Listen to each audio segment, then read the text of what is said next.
Andromalius, origins and background.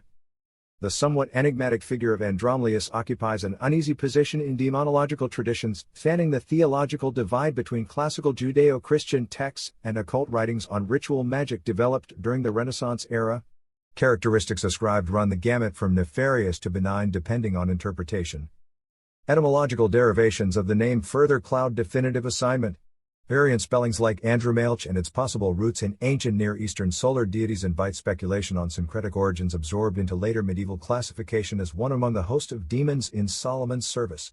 Understanding the nature of Andromalius benefits from tracing back through associated texts to discern key descriptors and functions before contrasting against other classes of demons referenced concurrently during these periods.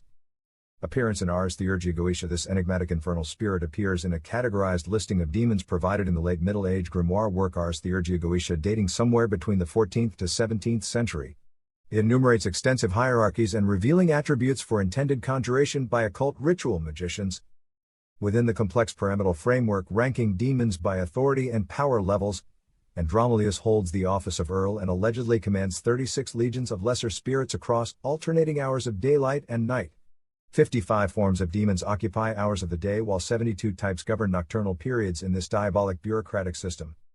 The noted cardinal direction Andromalius emanates from is north, which symbolically correlated with earth elemental forces and the germination stage of the alchemical work in Hermetic tradition. The timing of each demon's domination rotate across days of the week as well. Consulting the charts places Andromalius among the 72 goetic demons active during Thursday eves.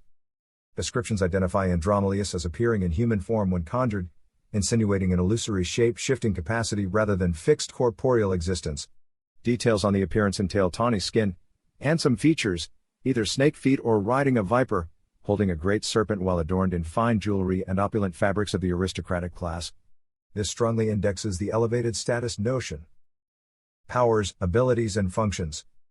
The abilities Andromalius possesses and tasks he assists with point to mixed associations. As with many demons, he discovers thieves and hidden treasures, a boon held equally by beneficial and malevolent beings alike in capabilities to reveal secrets. However, methods specified refer to using nefarious means of binding enemies and making them deaf or insane. Additionally cited specialties alluding to hypnosis like fettering hands, altering minds and luring through temptation bear commonalities with critiques against cunning sophists deceiving youth by some ancient philosophers. Further reinforcement of beguiling tendencies arise through noted fluency in rhetoric, arts and sciences which sway by persuasive infections rather than logic. Counter to the malefic abilities, Andromalius is also reputed as capable of engendering respect between adversaries and granting excellent servants familiar with their master's desires. These social conciliators echo exorcist accounts where demons vacate victims upon acknowledging the inherent authority held by institutional representatives to replace diabolic trickery with fidelity pledged in the name of their religious order. Moreover, Andromalius reportedly oversees infernal punishments in a realm of fire specially designated for transgressors. This closer accords to portrayals of angels administering sentences to condemned souls than wayward demons antagonizing saints and salacious infidels. However, the original entry still concludes this is a spirit of temptation par excellence.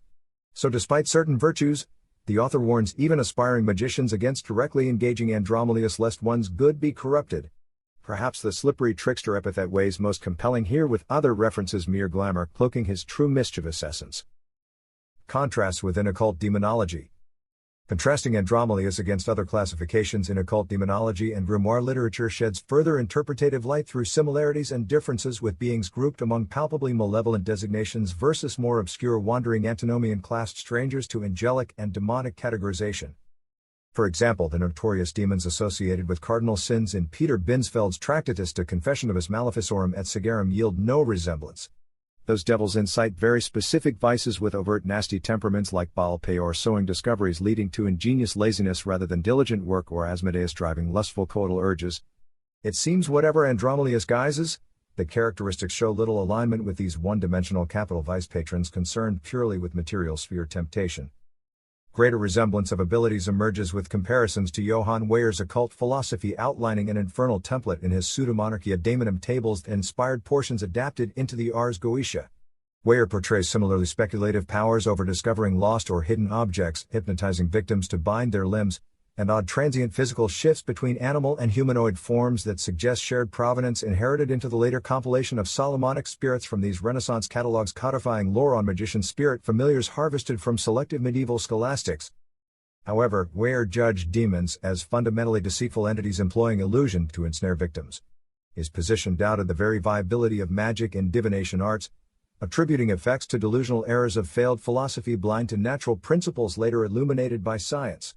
Given statements crediting the serpentine Andromalius as astoundingly wise in liberal arts and sciences, perhaps Ware would align him among sophists manipulating perception through natural tricks falsely believed as preternatural skills by the ignorant. Other pre-modern mentions earlier possible emergence of the entity transliterated as Andromalius traces to Jewish tales of the Second Temple period gathered between the 2nd century BCE to 2nd century CE, where Andromalius appears as a malevolent foreign deity passenger to King Manasseh returned to Judea from exile in Babylon. Here Andromalius is numbered among abominable idols set up in the temple at Jerusalem, signaling corruption and apostasy punished by invasion leading to the Babylonian captivity.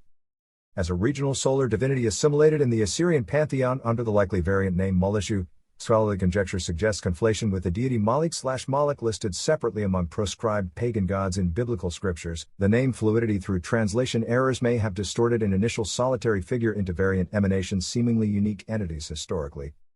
Notably, the 12th century chronicler Uo de Stromer cited Andros, Andreas and Andromalius together as demons vanquished by holy intervention. So by the medieval period, fluid demonic designations perhaps rebranded Andromalius through muddled transmissions into the more widely dispersed Solomonic profiles, showcasing each as distinct despots with unique legions and domains. Research framing demonic entities. While Andromalius exhibits language correlations and powers evoking parallels with other catalogued demons from forensic grimoires popular among ceremonial magic practitioners between the 13th–17th century CE, ambiguity on origins still proves problematic due to lack of external validating evidence. However, analyzing key theories on categorical demonic entities in theological context better frames these knowledge gaps. Materialist skeptics dating back to the Enlightenment era often deny any veritable existence for demons altogether as mere fanciful personifications of ignorance toward natural phenomena related through superstition. This viewpoint ignores or rationalizes away supporting eyewitness accounts and infernal artifacts referenced from King Solomon's ring to clerical reports on satanic pacts as fable or mass hysteria among the uneducated unable to grasp mundane explanations. In rebuttal, phenomenological approaches within religious studies acknowledge the reality of demons resides in tangible impacts upon believers through shaping cultural perception, informing folk remedies, and directing group dynamics around shared awareness for or against diabolic forces. Assessing effects of beliefs proves more pragmatic than disputing ontological truth claims on ephemeral beings with capacities for deception. Invoking the principle of radical empiricism balances subjective experiences and intersubjective consensus. Moreover, anthropologists have long documented cross-cultural affinities in demonic archetypes and vanishing practices tied to transitional or marginal state associations. Ritual healing ceremonies evidence repeating themes between healing deities sharing trickster-like attributes and shamanic hunting groups tracking wicked animalistic spirits that infect sacred village boundaries through resembling outcasts. These intimations of fluid interchange between animal familiars and demonic therianthropy persist from Andromalius' reptilian features evoking biblical serpent symbolism to the goatish satyrs and incubus night demons of medieval lore. Structural series link demons with Wildman similarities in cycles of death and rebirth. Andromalius thus aligns with transformative boundary-crossing figures uniting cosmic planes through dynamic mediation focus familiar to sorcerers and mystics alike across most ancient cultures. The occult persona of Andromalius represents multifaceted engagement with mankind spanning eras. Despite ambiguity on provenance, persistence suggests enduring resonance of his symbolic message. Tempter demon, tester entity or sophist philosopher manifesting the shadowed unconscious through role-playing pagan deities, the mystery of Andromalius' purpose continues reflecting timeless psychological confrontation with our unintegrated aspects. Invoking Solomon's proverb on overcoming demons, mastering Andromalius may simply require acknowledging and accepting the existence of forces beyond current reckoning without rejecting either his reality or deeper truths still awaiting humanity's recognition.